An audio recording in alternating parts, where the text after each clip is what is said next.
The desert sand burned under Klaus Weber's boots as he raised his hands above his head. All around him, German soldiers were doing the same. Their uniforms were torn and dirty. Their faces showed defeat.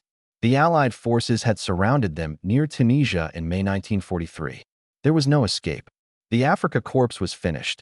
Klaus was only 22 years old. He had joined the Wehrmacht 2 years ago, believing everything the propaganda told him. Germany would win the war quickly. The enemy was weak and cowardly. German soldiers were superior. But standing in that North African desert with his hands up, Klaus felt none of that superiority. He just felt tired and scared. American soldiers approached with rifles pointed. Klaus expected them to shoot.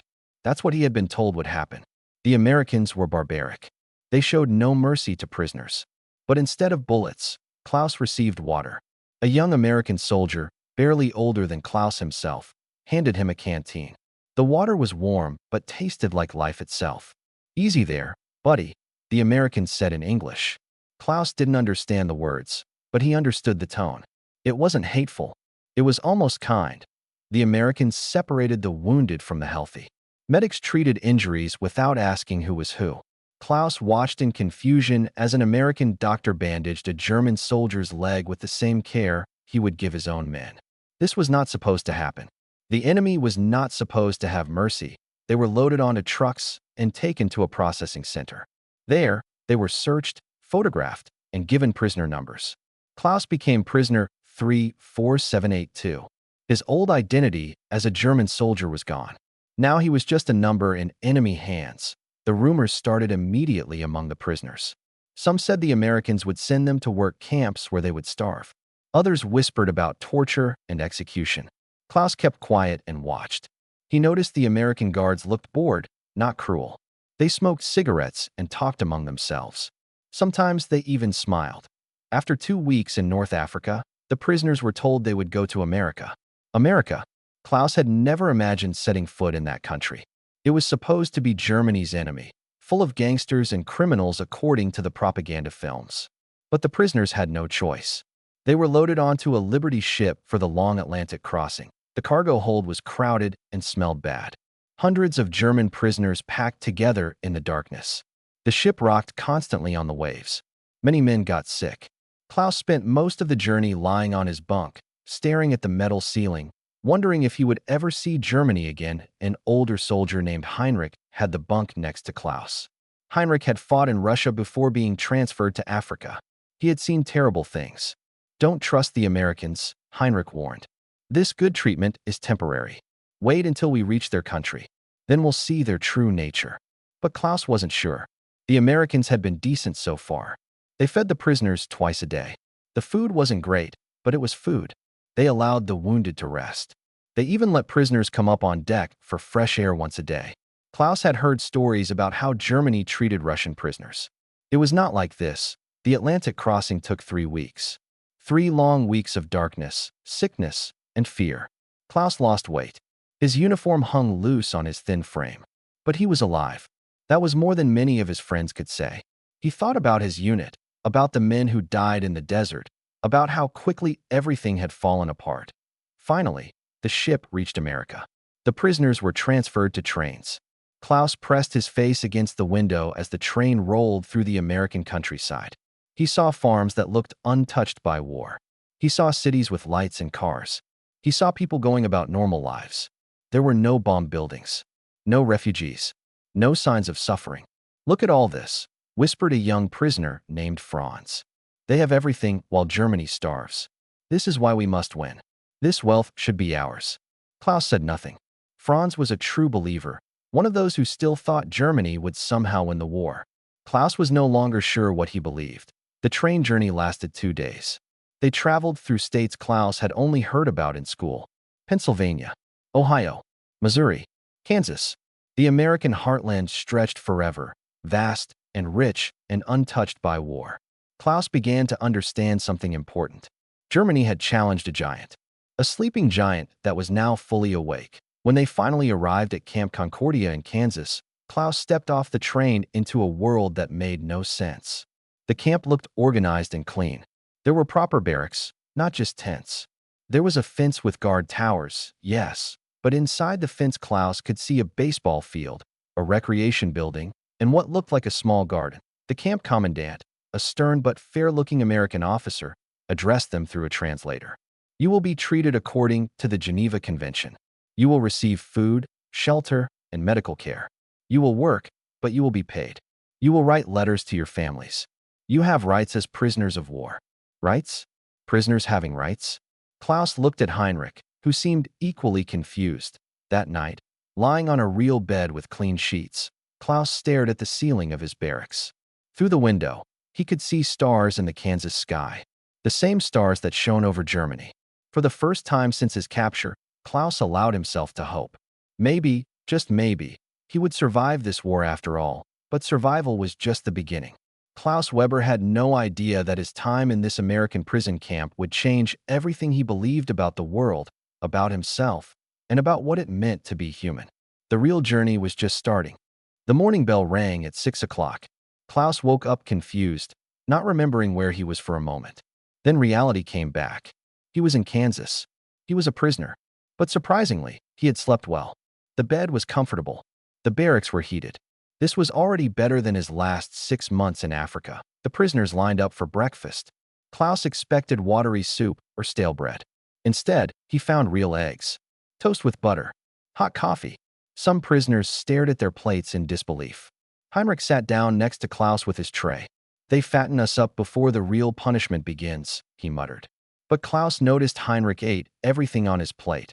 After breakfast, the guards explained the camp rules through translators. Prisoners could work on various details like kitchen duty, maintenance, or farming. Those who worked would earn small wages in camp currency. They could use this money at the canteen to buy cigarettes, candy, and other items. Klaus volunteered for the kitchen detail immediately. He wanted to stay busy. The work was not hard. Klaus helped prepare food, clean dishes, and organize supplies. The American cooks treated him like a regular worker, not an enemy. One cook, named Joe, even tried to teach Klaus English words. Potato, bread, water. Klaus repeated the words carefully. Learning English felt like betrayal to some prisoners, but Klaus thought it was practical. If he was going to be here for a while, he might as well understand what people were saying. By the end of the first week, Klaus had gained 3 pounds. His uniform fit better. His cough from the desert was getting better. The camp doctor had given him medicine without asking any questions. Klaus began to realize something troubling. He was being treated better here as a prisoner than he had been treated as a soldier in his own army. Not everyone accepted this reality. Franz, the young Nazi believer from the train, organized secret meetings with other loyal soldiers. They met at night in the corner of the barracks and talked about maintaining military discipline. They discussed escape plans. They criticized prisoners like Klaus who were learning English and cooperating with the Americans. "We are still soldiers of the Reich," Franz told his group. "This comfort is a trap. They want to make us soft and weak. They want us to forget our duty to Germany and our Führer." Klaus avoided these meetings. He had seen enough war. He had no desire to escape back into it. But Franz noticed Klaus's absence and confronted him one day after work. "You are becoming one of them," Franz accused. "You smile at the Americans. You learn their language. Have you forgotten who you are?" Klaus looked at the younger man carefully.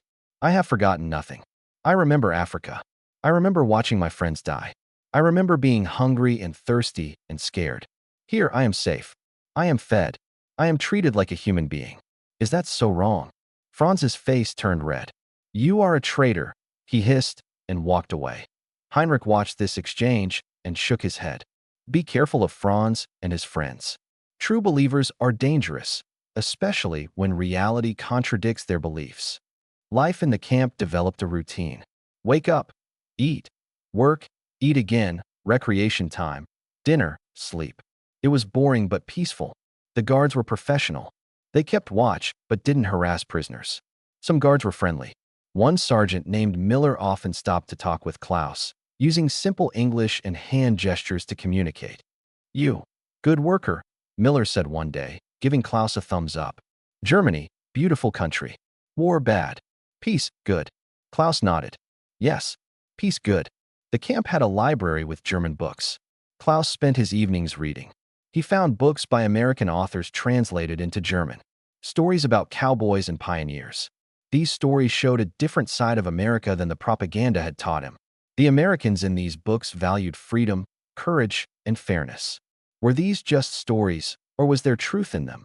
1 month into his captivity, Klaus noticed a poster on the bulletin board. It announced something that seemed impossible. On Saturday night, the camp would show a film, a real movie with a projector and screen. All prisoners were invited to attend. Klaus read the poster 3 times to make sure he understood correctly. A movie? Here in a prison camp? He found Heinrich and showed him the poster. It's probably propaganda, Heinrich said. They'll show us films about how great America is and how evil Germany is. Maybe, Klaus agreed. But I'm still going. When was the last time you saw a movie? Heinrich thought about it. Before the war. 5 years ago. There was a cinema in my town. His eyes got a distant look. I took my wife to see a film for our anniversary. It was a comedy. She laughed so much. Then come with me on Saturday, Klaus urged. Maybe we can forget about the war for a little while. Saturday arrived. After dinner, hundreds of prisoners walked to the recreation hall. The room had been set up with chairs facing a large white screen. A projector sat in the back of the room on a table. American guards stood around the walls, but they looked relaxed, not tense. Franz and his group stood in the back with crossed arms.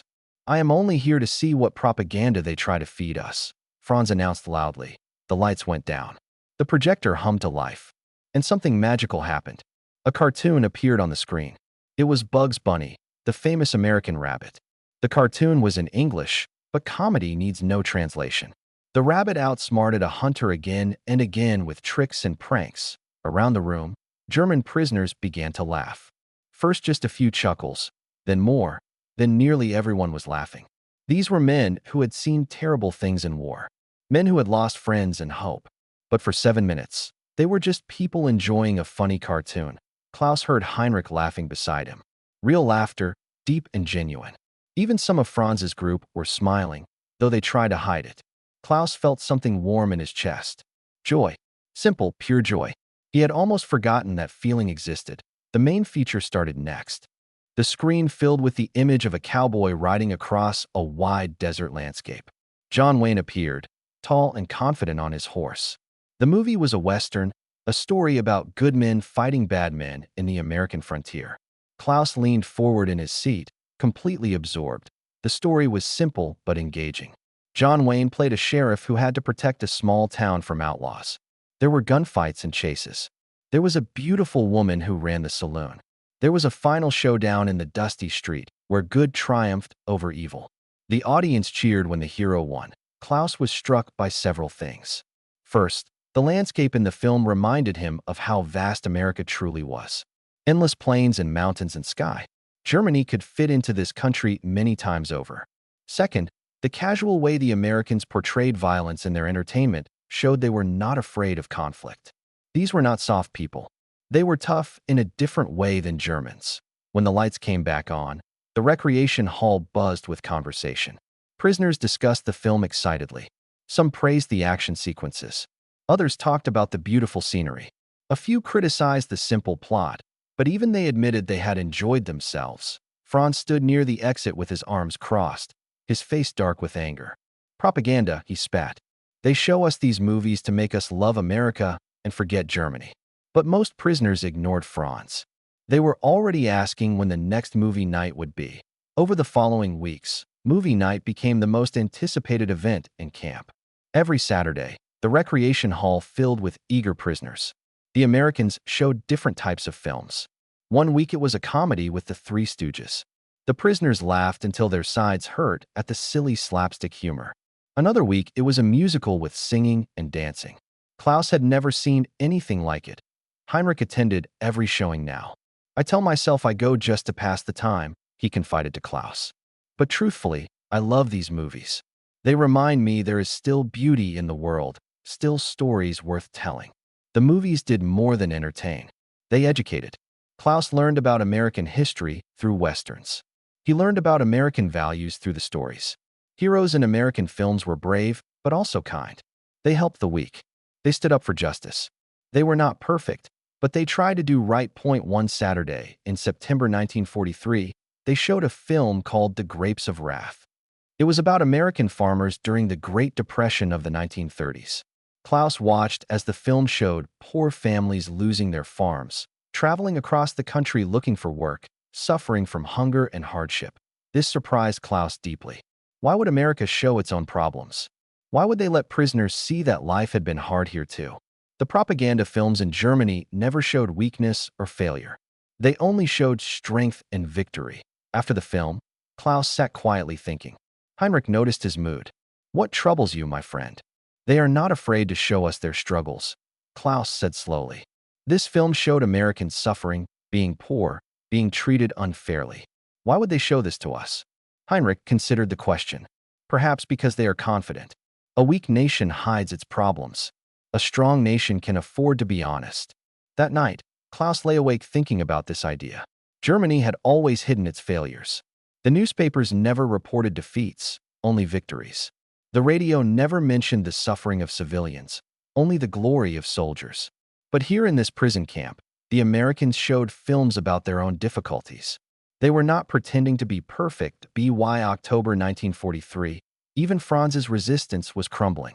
His group of Nazi loyalists had shrunk from 20 men to only 5. The others had drifted away, drawn by the magnetic pull of entertainment and the simple pleasure of forgetting the war for a few hours. Klaus noticed the change in many prisoners.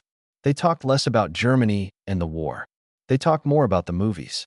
They debated whether Humphrey Bogart was better than James Cagney. They discussed the plots and the actors.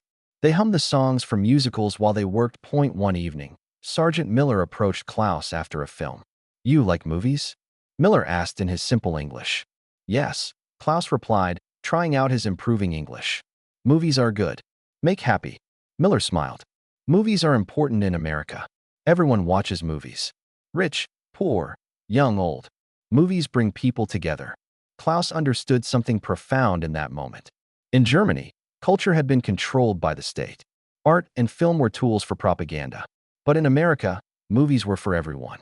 They told all kinds of stories, even sad ones, even ones that showed problems. This was a different kind of freedom. Franz confronted Klaus one last time after a showing of a Charlie Chaplin film. "You have been conquered," Franz said bitterly. "Not by guns, but by their entertainment. You are no longer a German soldier. You are becoming one of them." Klaus looked at the younger man with pity. "I am still German, Franz. But I am also learning. These Americans are not the monsters our leaders told us about. They are just people. And maybe that is what terrifies you most." Franz raised his hand as if to strike Klaus, but other prisoners stepped between them. "Enough, Franz," Heinrich said firmly. "The war is far away. We are here. Let us have what peace we can find."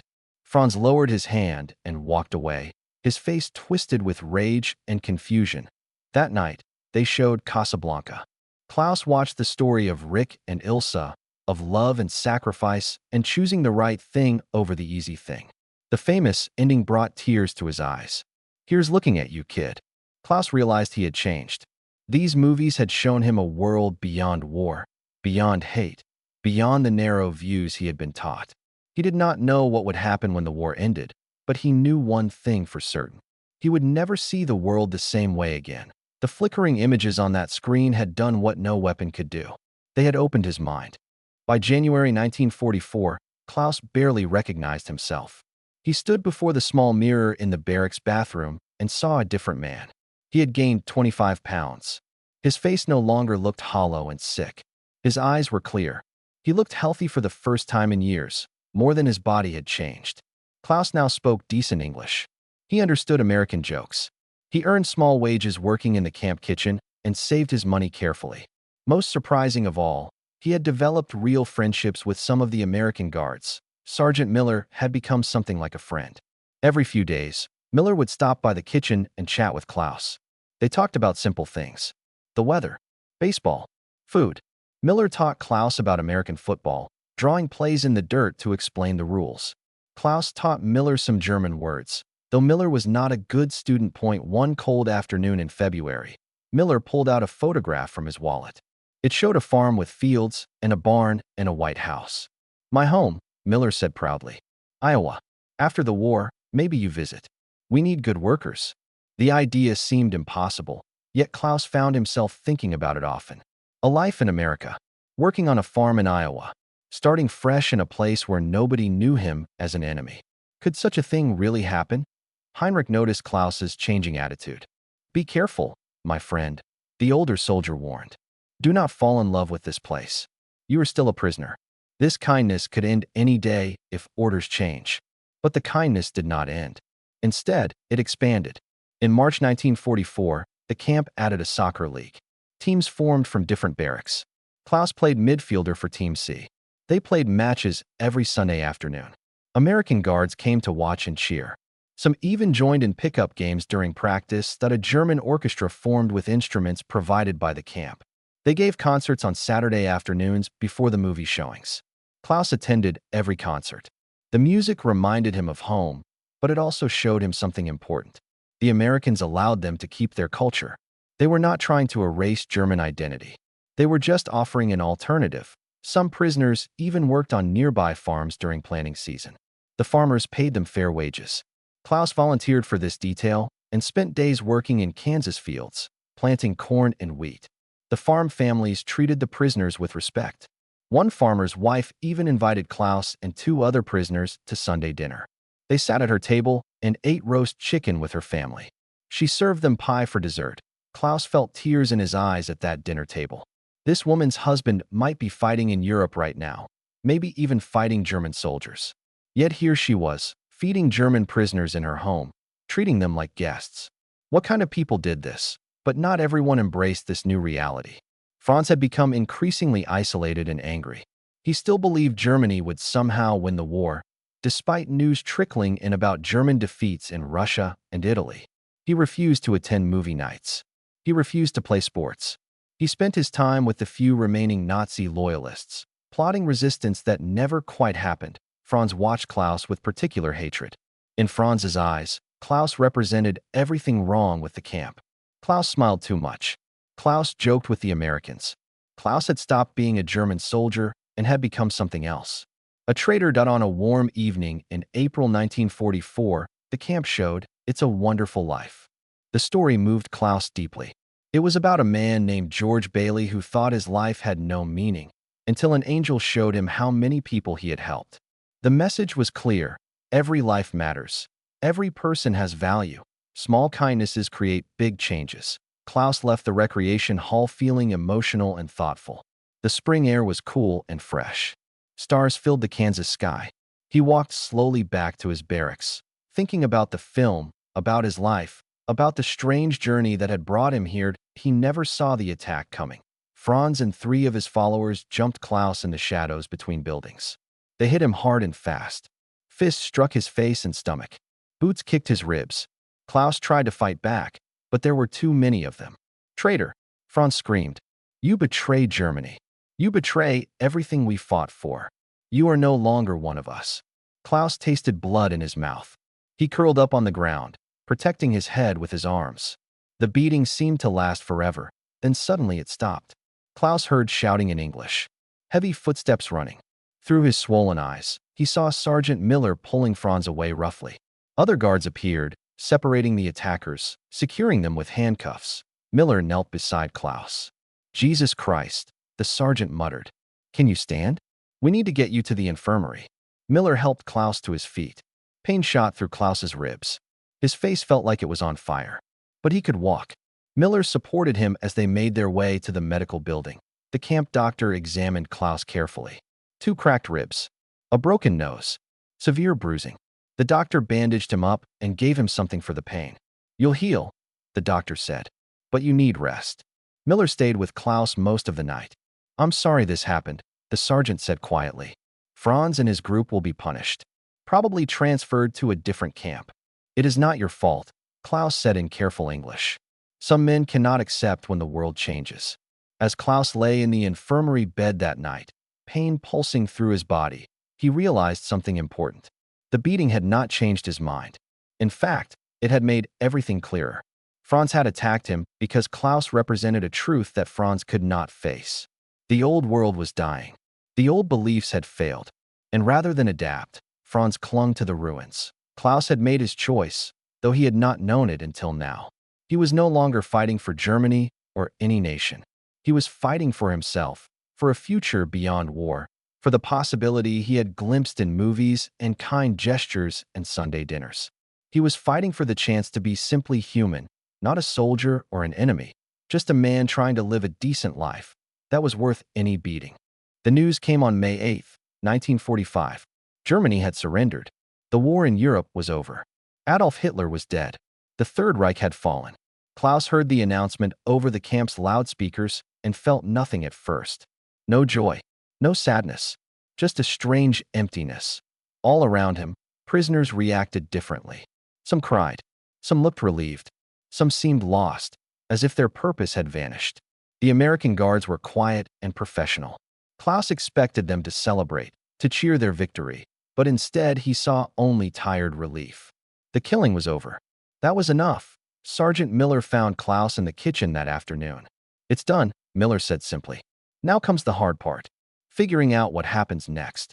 That was the question that haunted everyone. What happened next? The camp commandant called an assembly the next day. He explained through translators that all prisoners would eventually be repatriated to Germany. However, the process would take time. Germany was destroyed and occupied. There were millions of displaced people. Transportation was limited. Prisoners would need to be patient. The commandant also mentioned something else, something that made Klaus's heart beat faster. The United States government was considering allowing some German prisoners to return to America as immigrants after repatriation. Those who had shown good conduct and work ethic might apply. Details would come later. Heinrich heard this announcement and shook his head. Stay in America? Leave Germany forever? I cannot imagine it. What is left in Germany? Klaus asked. Our cities are rubble. Our economy is destroyed. Our country will be divided between the Allies. What future is there? It is still home, Heinrich said quietly. For better or worse, it is where I belong. Klaus understood but did not agree. Home was where you could build a life. Home was where you were safe and free. Home could be anywhere if you had the courage to make it so. Franz remained in the camp, though in a different barracks after the attack. He was scheduled for early repatriation because of his disciplinary problems. Klaus saw him once more before Franz left. The younger man looked thinner, older, defeated. You won, Franz said bitterly. You and all the others who gave up. Germany is destroyed because men like you stopped believing. Klaus looked at Franz with pity. Germany destroyed itself, Franz. We followed madmen into a war we could not win. The only victory now is survival and the chance to build something better. Franz spat on the ground and walked away. Klaus never saw him again. He heard later that Franz had fled to South America, one of the unrepentant Nazis who could not face the new world that in June 1945. Klaus's name came up for repatriation. He was put on a ship back to Europe with hundreds of other prisoners. The journey was long and uncomfortable, but Klaus used the time to think about his future. He had saved nearly $300 in camp wages. He had Sergeant Miller's address in Iowa. He had a plan. The ship docked in Bremen. Klaus stepped onto German soil for the first time in over 2 years. What he saw broke his heart. Bremen was destroyed. Entire neighborhoods reduced to rubble. Homeless people wandered the streets. Children with hollow eyes begged for food. Old women dug through ruins looking for anything salvageable. Klaus made his way to his hometown of Hanover. The journey took 3 days through a landscape of destruction. Burned villages. Abandoned military equipment. Refugees everywhere. When he finally reached Hanover, he found his family's house damaged but standing. His mother answered the door and screamed when she saw him. She had thought he was dead. Klaus spent 2 months in Germany. His father had died in the final days of the war. His older brother was missing, probably dead in Russia. His younger sister had married an American soldier and would be going to California.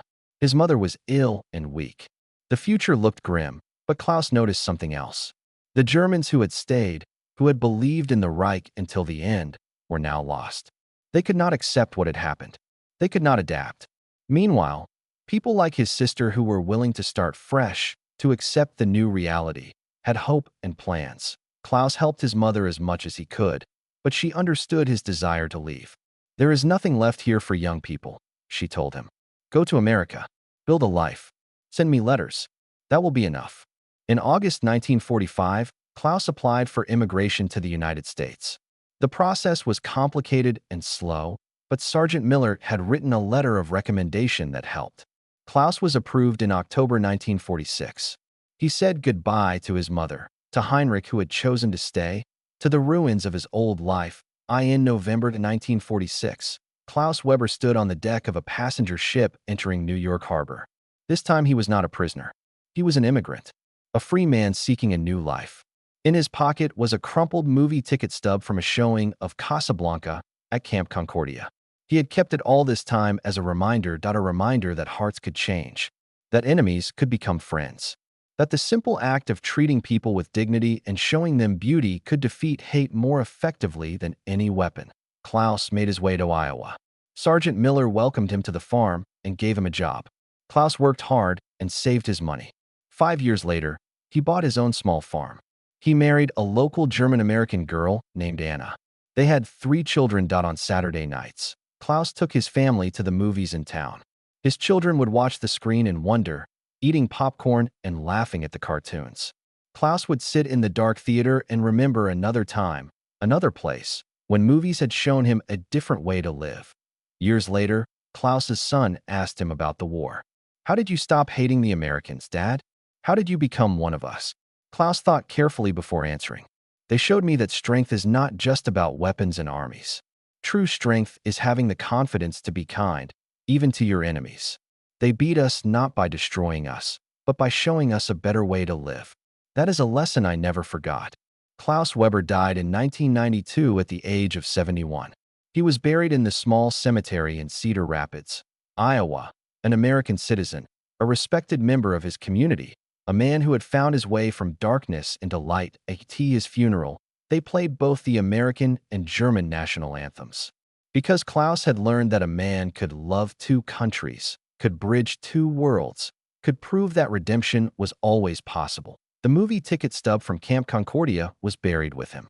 A small piece of paper that represented everything important: hope, change, the power of human kindness, and the simple truth that we are all, in the end, just people trying to find our way home.